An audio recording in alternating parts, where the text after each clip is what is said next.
금년에 우리가 범사에 받은 은혜들을 감사하자는 그런 주제로 우리가 시작을 했습니다. 그래서 지난 주간도 감사에 대한 말씀을 하고 오늘도 은혜 받은 자의 감사와 헌신에 대한 주제로 말씀을 드리고자 합니다.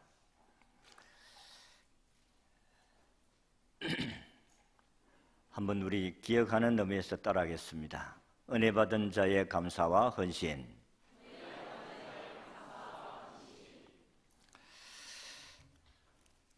어느 마을 다리 밑에 거린 두 사람이 살고 있었습니다.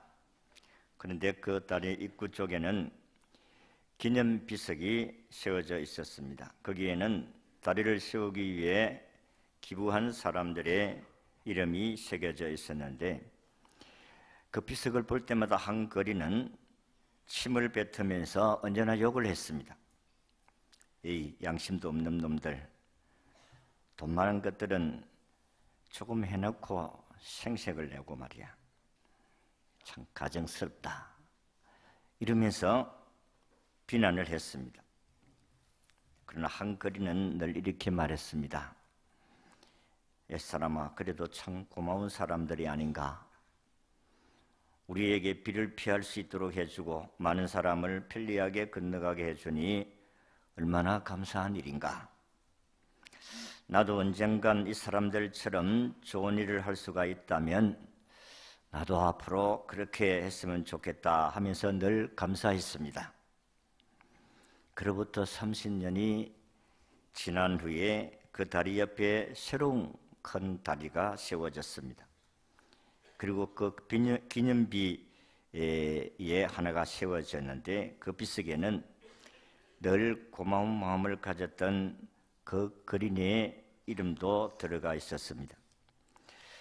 그는 넉마주의를 시작함으로 열심히 일을 하고 마침내 건재상을 경영하는 부자가 되어서 다리를 놓을 때에 기부했던 것입니다. 그래서 그의 이름이 그 비석에 새겨졌습니다. 그러나 침을 뱉으며 항상 욕을 했던 다른 거리는 여전히 그 다리 밑에 살고 있었습니다. 감사하면서 산 사람과 원망불평하면서 산 사람의 차이는 이와 같이 상상할 수 없는 사건들로 우리에게 교훈해 주고 있습니다. 그래서 우리가 이 세상을 살아가면서 참 불행한 사람이 어떤 사람들인가? 불행한 사람들은 은혜를 받고 살면서도 은혜를 발견하지 못하고 사는 사람이다, 그렇게 볼 수가 있어요. 왜냐하면 은혜를 발견하지 못하면 감사할 수 없기 때문에 그렇습니다. 그러니까 늘 불평과 원망이 떠나지를 않습니다. 사실 우리가 혼자 살 수 없지 않습니까? 무인도에서 살 수 없습니다. 독불 장군이 없다는 말씀이 그런 말씀이 아닙니까? 우리는 더불어 살도록 하나님이 창조하였다는 것입니다. 그래서 우리가 이렇게 살아가고 있다는 것은 누군가의 도움을 받고 은혜를 받고 살아가고 있는 것만은 틀림이 없다. 우리가 아무에게도 은혜를 받지 아니하고 내 힘으로 살아간다, 이렇게 착각하는 사람들은 참으로 자신에게 은혜를 준 사람을 발견하지 못하고 살아가는 사람이라고 볼 수가 있습니다. 그런데 또 하나 불행한 사람은 은혜를 발견했는데 은혜에 대한 감사를 모르고 살아간다는 것입니다. 이 불행한 사람 가운데 한 사람이다. 은혜를 받았으면 그 은혜에 대해서 감사하면 또 더 많은 감사가 주어질 것인데 은혜를 받았다고 생각을 하면서 감사하지 못하고 살아가는 사람들이 수없이 많다 하는 것입니다. 그래서 감사가 나오지를 않습니다. 늘 불행하지요. 감사를 해야 행복한데 감사가 없는 사람은 불행하다. 성경이 그렇게 말씀을 하셨습니다. 감사가 없는 사람들은 불행한 사람이라고 말씀을 합니다. 여러분, 은혜의 씨앗은 감사의 물을 주고 영양분을 공급해 줌으로써 싹을 틔우고 열매를 맺을 수 있기 때문에 그렇습니다. 받은 바 은혜에 대해 감사로 응답하게 될 때 비로소 더 큰 은혜를 담을 수 있는 그릇이 만들어진다는 것입니다. 이 원리는 세상의 모든 구조물들의 세계에서 공통으로 통용되는 원리다. 중요한 사실은 이 원리가 우리 인간과 하나님 사이에도 여전히 통용되는 원리라는 사실입니다. 오늘 본문은 우리가 읽은 성경에서 여제자들이 예수님으로부터 받은 은혜에 대해서 감사하며 섬기는 모습을 우리에게 기록하고 있습니다. 특히 여제자들 중에서 막달라 마리아가 예수를 만나서 어떻게 변화가 되었고 그 변화된 삶을 우리에게 어떻게 보여주고 있느냐 하는 부분들이 오늘 우리가 받을 교훈의 말씀입니다. 그 첫 번째는 예수님께 은혜 받은 사람들은, 이 여인들은 예수님의 제자들과 함께하는 삶을 살았다는 것입니다.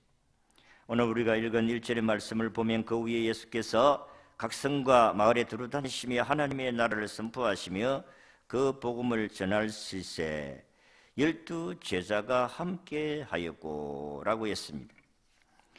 예수를 믿으면 함께 모여서 영광 돌리는 삶을 삽니다. 초대교회들을 보면 자기의 재산을 다 팔아서 함께 공동생활을 했던 사실을 볼 수가 있습니다. 그래서 예수를 믿으면 우리가 함께 공동생활이 이루어진다. 그래서 예수 믿는 사람들이 혼자 살아갈 수 있는 것은 아닙니다. 성경에 분명히 예수님은 우리 예수 믿는 사람들은 교회라는 이 공동체에 모여서 하나님께 영광을 돌려드려야 된다. 예수님 마태복음 18장 20절에 두세 사람이 내 이름으로 모인 곳에 나도 그들 가운데 있다. 이렇게 말씀을 하셨습니다.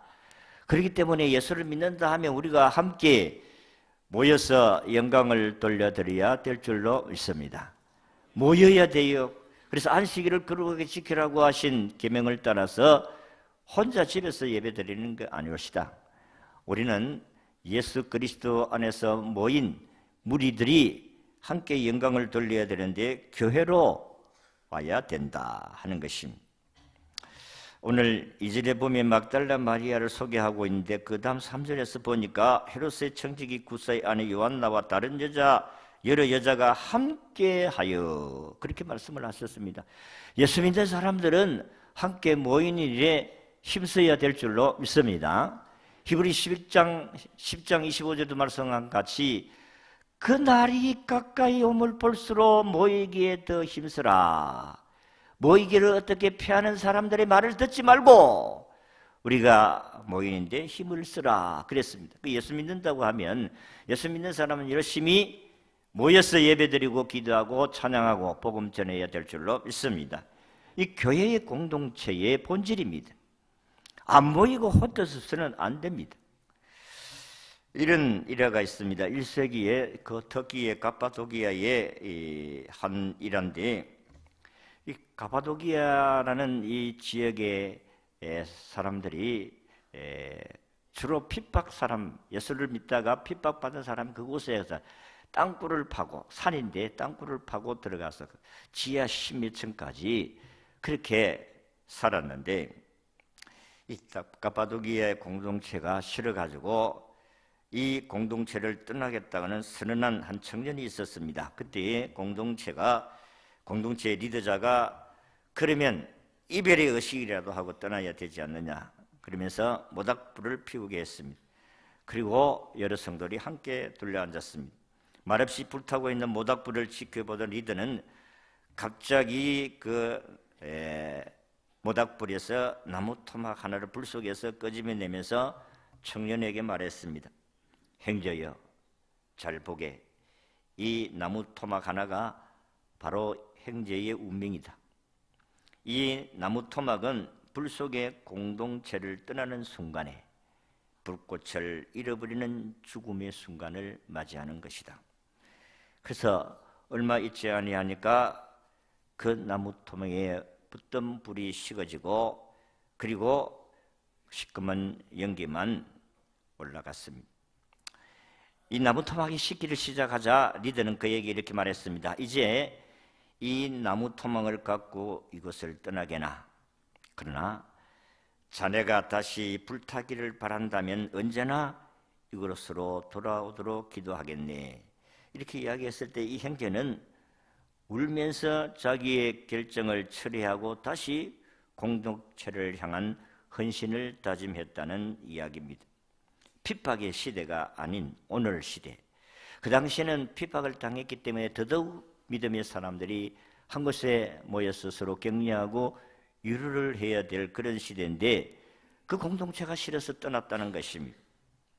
그러나 여러분, 떠나면은 살 것 같아도 그때부터 죽음이 온다. 여러분, 교회가 싫어서 교회를 떠나면 여러분들이 살 것 같아도 그때부터 여러분의 삶은 망가진다는 사실을 아셔야 됩니다. 지금의 시대는 핍박의 시대는 아닙니다. 오늘날 우리는 이 공동체에 등록한 후에 적어도 주일 예배만은 빠지지 않고 참여합니다. 겨우 신앙의 명맥을 유지하고 있다, 그렇게 볼 수가 있습니다. 그러나 좀 더 우리는 적극적으로 교회 공동체 일원으로 헌신할 수 있어야 한다. 막달라 마리아는 주님을 만난 그날부터 교회 공동체와 감사하면서 함께 더불어 공동체를 위해서 헌신하며 살았다는 것입니다.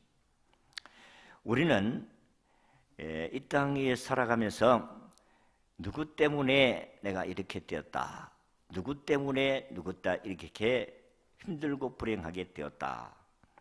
그런데 우리는 또 한편으로는 누구 덕분에 내가 이렇게 살아간다, 감사함으로 살아가는 사람하고 누구 때문에 하면서 살아가는 사람하고 그 삶이 어떻게 다르겠습니까?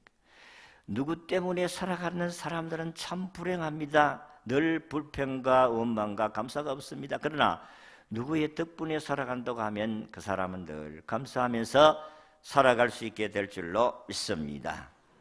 알프스 몽블랑 산 아래에 위치한 사모니 마을이라는 마을이 있는데 여기 인구는 한 10,000여 명의 사람들이 살고 있었습니다. 근데 지금은 세계적인 관광도시가 되었어요. 근데 1700년대에는 거의 사람들이 왕래가 없는 한적한 상감마을, 가난한 마을이었습니다. 산비탈과 메마른 토지 그리고 눈으로 덮인 긴 겨울로 인해서 주민들은 생계를 유지하기가 어렵습니다. 그러니까 가난한 마을이었습니다. 그런데 이 사모니 마을에 변화가 일어났습니다. 1924년에 최초로 동계올림픽이 열리고 1965년에 이탈리아의 꾸르마예르라는 도시와 연결되는 몽블랑 터널이 완공이 되었습니다. 그러면서 스키어들과 관광객들이 사모니 마을로 몰려들기 시작했습니다. 한때는 눈 때문에 그렇게 살기 어렵고 힘든 산골 마을이 지금은 눈 덕분에 넉넉하게 살아가는 마을이 되었다 하는 것입니다. 눈 때문에 저들은 가난하게 살았는데 이제는 눈 덕분에 살 길이 열렸다는 것입니다. 여러분, 우리는 이런 예를 생각하면서 그렇구나, 때문에 살면은 불행하고 덕분에 살면 행복해질 수가 있겠구나. 우리는 환경 때문에 누구 때문에 힘들게 산다고 생각할 때가 있습니다. 그러나 이제는 주님 앞으로 갈 수 있는 터널이 뚫리고 주님을 만남으로 말미암아 여러분이 예수님의 덕분으로 삶이 행복하게 되어지는 줄로 믿습니다. 우리는 이 교훈을 우리가 깊이 새겨져야 된다는 부분들은 우리가 이 땅에 사는 삶이 그렇게 넉넉하지를 않습니다. 그리고 항상 행복한 것만도 아닙니다. 여러분들이 살아보면 그렇지 않아요? 여러분이 사는 직장 생활이나 가정 생활이나 그리고 더불어 살아가는 삶의 현장은 항상 내 마음과 같이 그렇게 되어지지를 않지 않습니까? 그러니까 우리는 늘 사랑과 더불어 살아야 되기 때문에 재성을 가진 인간들은 다 이기적이에요. 자기에게 만족하지를 못하면 늘 불평할 수밖에 없다. 그런데 어느 날 예수님을 만났습니다. 그러니까 이 예수님은 오늘 우리에게 오셔가지고 모든 허물과 죄를 용서해 주실 뿐만 아니라 오늘 우리가 하나님의 자녀가 되고 천국 가는 백성으로 만들어 주셨다. 이걸 생각하면 그저 감사하고 그저 감동하고 그저 하나님께 헌신하고 싶은 마음이 생겨지는 줄로 믿습니다. 예수님 덕분이라고 생각하면 우리는 감사하며 살아갈 수 있잖아요. 그럼 아무개 때문에라고 하면은 삶이 불행합니다. 따라합시다. 이제부터 나는 예수님 덕분으로 산다. 예수님 덕분으로 살면 감사할 수가 있어요. 그래서 성경은 예수님을 바라봐라. 믿음의 주여 또 온전케 하신 예수님을 바라봐라. 그는 그 앞에 있는 즐거움을 위하여 십자가를 참아사 부끄러움을 개의치 아니하시고 하나님의 보좌 우편에 앉으셨느니라. 그렇게 부끄러움과 수치와 모욕을 다 당하시면서도 예수님은 굳건하게 인내하시고 참으시고 우리의 모든 죄값을 십자가에 다 지불하시고 저와 여러분들을 다 죄를 용서해 주시고 하나님의 백성으로 삼아주셨다는 것을 생각하면 얼마나 감격하겠어요. 이 예수님을 발견한 사람들만이 참된 감사하며 살아갈 수 있게 될 줄로 믿습니다. 여러분, 십자가의 사랑을 잊어버려서는 안 돼요. 십자가의 사랑을 깨달아야 주님께 감사하면서 살아갈 수 있게 될 줄로 믿습니다. 그래서 오늘 이 여인들도 마찬가지로 과거에 7 귀신 들리고 그의 아들이 병들어서 죽어가고 그리고 환경이 어려워서 불평한 마음 살았던 여인들이 고침받고 치료받고 용서받고 이렇게 은혜를 생각하니까 그저 감사할 수밖에 없었다. 예수님의 덕분에 감사하며 사는 사람들은 예수님의 덕분을 간증하며 살 수 있게 될 줄로 믿습니다. 두 번째는 은혜 받은 사람들은 공동체에 물질로 헌신했다. 오늘 3절을 보니까 헤롯의 청지기 구사의 아내 요한나와 수산나와 다른 여러 여자가 함께하여 자기들의 소유로 그들을 섬기더라. 그렇게 말씀을 하셨습니다. 막달라 마리아를 리더로 한 여인들이 예수님과 예수님의 제자들을 섬겼다고 했습니다. 막달라 마리아라는 것은 막달라 지역의 여인이다. 막달라 지역에 살았던 여자다. 그런 말씀입니다. 우리 한국의 예를 들면 그 여인들을 부를 때에 아이고 경주댁, 언양댁, 아이고 부산댁 그런 식으로 부산에서 산 사람이 이곳에 시집을 온 사람이다. 그래서 막달라의 지역에 살았던 마리아가 귀신 들렸더라고 했습니다. 이게 7 귀신 들렸다 이렇게 했는데 7이라는 숫자를 이야기할 때는 7은 완전 숫자, 하나님 숫자 완전 숫자로서 그는 완전히 참 인간으로서는 파괴된, 인격적이 완전히 파괴된 그런 사람이다 하는 것입니다. 여러분, 우리가 귀신 들리면 여러분들의 삶이 다 파괴되는 겁니다. 귀신 들린 사람을 보지를 못해서 그런데 귀신 들린 사람을 보면 사람이 아니 그는 완전히 파괴된 인생임을 볼 수가 있습니다. 그런데 이 여인은 예수님을 만나가지고 그 귀신이 쫓겨나가고 자유의 인간으로 살아갈 수 있게 되어졌으니까 얼마나 감사하겠어요. 그러니까 목숨 걸고 주님을 섬기게 되었다 하는 것입니다. 은혜 많이 받은 사람하고 은혜 적게 받은 사람하고 누가 더 주님을 사랑하겠느냐. 여러분, 예수님이 이런 말씀을 해서 바리새인 서기관들이 예수님을 비난하고 창녀 같은 저 여인을 만나가지고 그와 같이 밥을 먹고 대하고 그렇게 했을 때 예수님 손가락질을 했습니다. 예수님이 이런 예를 들어서 설명을 했어요. 1만 달란트에 빚진 자고 100데나리온에 빚진 사람이 주인이 다 탕감을 해주었다. 1만 달란트 빚진 사람들은 고맙다. 그리고 100데나리온을 빚진 사람도 고맙다. 그런데 누가 더 고맙다고 주인에게 더 큰 사랑으로 고맙다 하겠느냐? 제자들이 그 두말할 것도 없이 많이 탕감을 받은 사람이지요. 그렇습니다. 여러분, 주님을 섬기는 사람들을 보면 저런 생활도 어렵고 환경도 어렵고 불신자의 가정인데 저렇게 하나님을 섬기는 걸 보면 주님의 은혜를 많이 받았구나. 알잖아요. 대반 알잖아요. 근데 사람들은 그렇게 은혜 받은 사람이 고마워서 주님을 섬기면 왜 가만 놔두지? 그냥 참 그래, 아이고 잘한다, 그래야지, 그래야 되는데 왜 힘들게 하고 어렵게 합니다?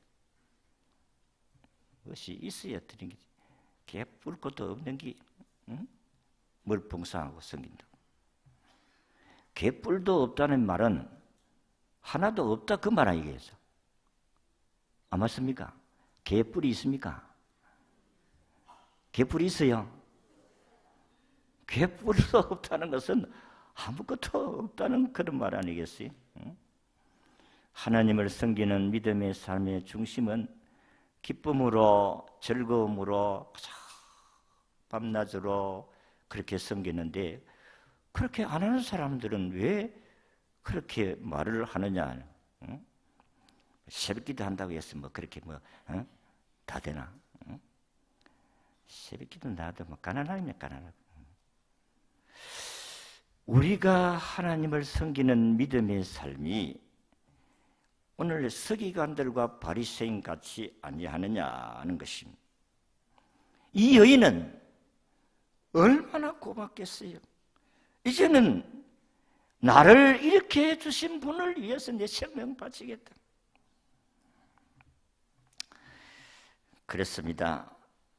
영국을 변화시켰던 요한 웨슬리라는 목사님은 나는 주머니가 회심되지 않는 사람의 회심을 믿을 수가 없다 그랬습니다.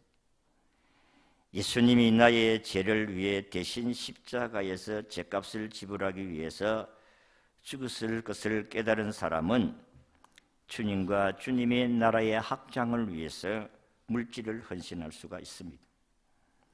막달라 마리아라는 여인이 그런 여인이었다 하는 것입니다. 그분이 얼마나 부유하셨는지는 모르겠습니다만은 어쨌든 자기의 소유로 주님의 복음을 위해서 헌신하였다 했습니다. 오늘도 예수님을 만난 사람들과 예수님 만나지 아니하는 사람의 삶이 다릅니다. 예수님이 날 같은 죄인을 위해서 대신 십자가에서 그렇게 못 박히시고 가시멜루가 쓰시고 그렇게 피 흘리고 살찌겨서 나를 구원해 주셨다는 이 주님의 은혜를 발견하는 사람들은 그 은혜에 감사해서 헌신할 수가 있다는 것입니다. 자, 이런 여인은요, 주님을 섬기는데 2등가라고 하면 서러울 사람들이에요. 독보적인 존재. 다른 사람들보다도 어쨌든 1등으로 섬겨야 되겠다는 그런 심정으로 섬기는 사람들입니다. 예수님이 고난당하실 때 십자가 행렬을 끝까지 따라갔던 여인입니다. 예수님이 운명하실 때 그 자리에 있기도 했습니다. 또한 시신을 매장할 때도 그 자리에 있었습니다. 심지어 안식일이 지나고 부활의 아침에는 제일 먼저 무덤으로 달려간 마리아였습니다. 이쯤 되면 마리아는 12 제자들보다 그 역할이 훨씬 더 크다는 것을 알 수가 있습니다. 흉악한 귀신으로부터 해방받은 이 여인은 그저 주님만 보면 감사의 눈물이 날 수밖에 없지 않겠어요? 응? 그러니까 지극정성으로 섬겼다 그렇게 볼 수가 있어요. 은혜를 많이 받은 사람하고 은혜를 적게 받은 사람하고 다릅니다. 그러니까 우리가 은혜를 받아야 된다는 이유가, 은혜 떠나가면 별 볼 일 없거든요. 여러분, 예수 그리스도께서 나를 구원해 주신 그 은혜 떠나가면 별 일 없다니까요. 옛날로 돌아갑니다. 이 성전만 떠나가면 랄랄랄라 하고 네 멋대로 산다 이 말이에요. 그게 현실입니다. 그리고 요한나라는 여인이 나오는데, 이 여인은 예수님의 부활을 천사로부터 먼저 통보를 받았던 여인인데, 이 여인을 헤롯 왕의 종 구사의 아내라고 소개하고 있습니다. 근데 이 신하의 아내의 아들이 병들었을 때에 예수님께서 고쳐주셨습니다. 요한복음 4장 46절. 근데 이 요한나는 그때부터 예수님의 제자가 되어서 물질로서 복음 전하는 데에 사용하였다고 했습니다. 또 그 외에도 수산나라는 여자가 나오는데, 이 수산나는 이름의 뜻이 백합화라는 뜻입니다. 그러니까 아마도 그 이름대로 매우 친절한 여인이었음을 알 수가 있습니다. 그 외에도 여러 명의 여인들이 있었습니다. 이들 모두는 다 예수님께 와서 고침을 받은 여인들이었습니다. 질병을 고침받고 병든 마음을 고쳐받고 영적으로 고침받은 여인들이었습니다. 신앙생활에서 이렇게 고침받은 경험과 체험이 참 중요합니다. 왜냐하면 이 믿음을 더 확고하게 가질 수 있는 계기가 되기 때문에 그렇습니다. 그런데 우리가 특이하게 볼 것은 그 시대의 여인들이 인격적인 대접을 받지 못했던 시대입니다. 저들은 오늘 몇 명이 모였느냐, 군정이 몇 명 모였느냐고 이야기할 때, 숫자 시합할 때 여자들은 숫자 취급을 당하지를 못했습니다. 수에 치지를 안 했어요. 그렇게 버림받은 여인들이 예수님으로부터 인정받고 예수님 제자들과 대등하게 대우를 받았다는 것입니다. 이 여인들은 예수님의 전도사역에 자기의 소유물로 복음 전하는 일에 쓰임을 받았다. 여러분, 이들은 예수님의 사랑 때문에 그림자같이 따라다니고 섬기고 동행했던 사람들이다는 것입니다. 십자가의 은혜를 체험하지 못하면 주님께 감사함으로 섬길 수가 없습니다. 어디에서 주님의 십자가의 사랑이 떨어지는지 기억을 하고 그 십자가를 바라보고 다시 주의 사랑의 은혜를 회복하시기를 바랍니다. 회복하셔야 돼요. 만약에 이 은혜가 떨어지면 인간적인 방법으로 주님을 섬기려고 합니다. 그렇기 때문에 문제가 생겨지는 거예요. 은혜로 섬기면 아무 문제가 없는데 인간적인 방법으로 섬기려고 하니까 문제가 생겨지는 것입니다. 항상 갈등이 생기는 거예요.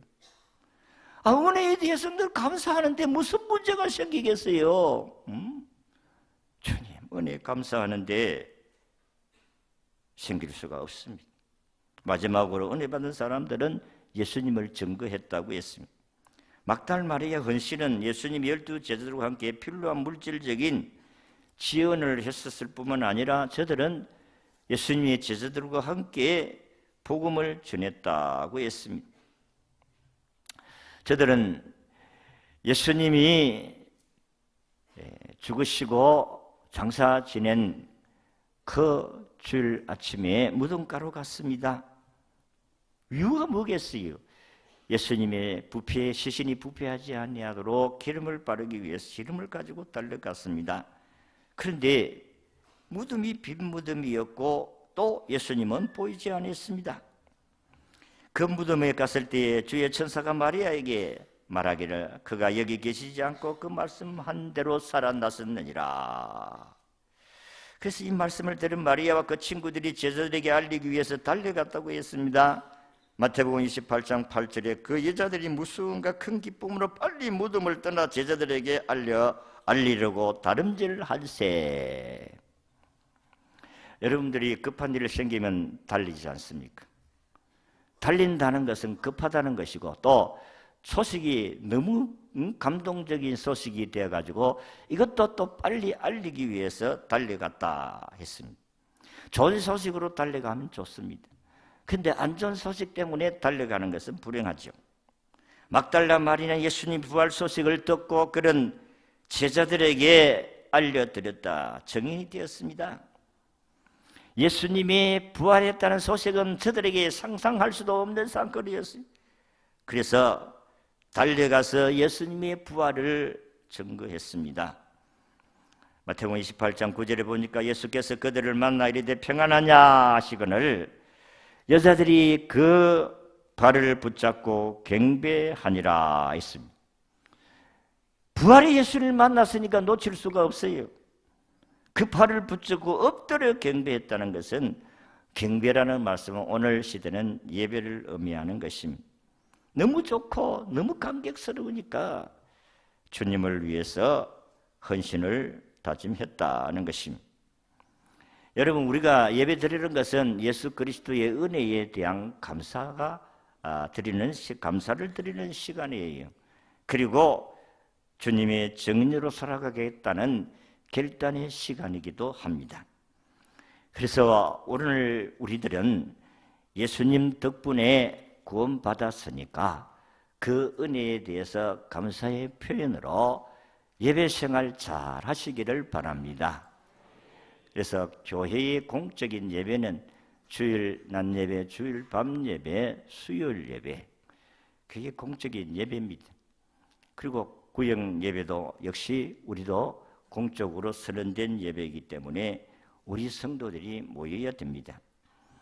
그리고 우리가 기도회로 매일 새벽 기도회를 하는 것은 우리가 공적인 예배의 시간이고 기도의 시간입니다.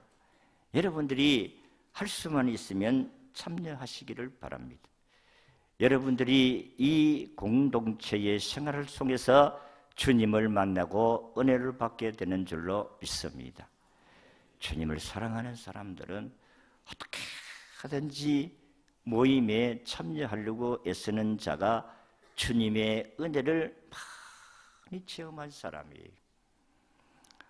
여러분들이 그렇지 않아요? 자녀들이라도 부모의 사랑을 많이 받은 사람들은 부모를 사랑하려고 하지만 적게 받은 사람은 적게 사랑해요. 우리는 금년의 제목같이 범사에 감사가 넘치는 교회다. 교회를 만들어 가자. 그렇게 출발을 했습니다.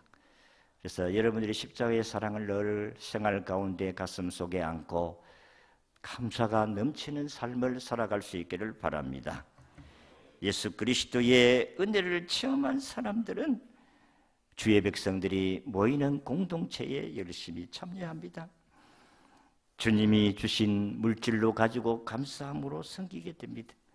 그리고 부활하신 예수님을 증거하면서 살아갑니다. 여러분, 우리가 다 살다 보면 얼마나 다 바쁘고 힘들고 그렇게 삶이 변명할 요소들이 많습니까? 그런데 주님은 우리의 변명을 듣지 않습니다. 우리 변명을 주님이 원하지 않습니다.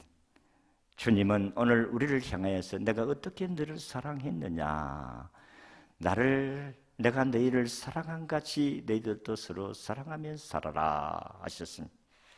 우리는 주님의 말씀을 꼭 가슴에 깊이 새기고 그 은혜에 대한 감사를 헌신하며 증거하며 살아가는 모든 성도들이 다 되시기를 진심으로 바랍니다.